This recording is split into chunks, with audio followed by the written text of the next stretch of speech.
सर्व समाजांच्या आरक्षणाचे हक्क अबाधित ठेवण्यासाठी वंचित बहुजन आघाडीचे राष्ट्रीय अध्यक्ष प्रकाश आंबेडकर यांनी आरक्षण बचाव यात्रेची घोषणा केली आहे। याची सुरुवात 26 जुलैला छत्रपती शाहू समाधी स्थळापासून करण्यात येणार आहे। यापूर्वी या ठिकाणी प्रकाश आंबेडकर यांची सकाळी 11 वाजता जाहीर सभा होणार आहे।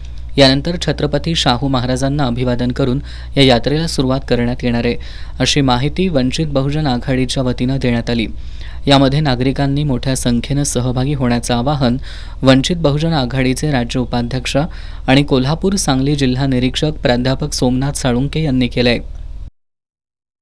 कोल्हापूर जिल्ह्यामधून ही यात्रा कोल्हापूर शहर, शिरोली, हातकणंगले, जयसिंगपूर मार्गे सांगलीकडे रवाना होणार आहे।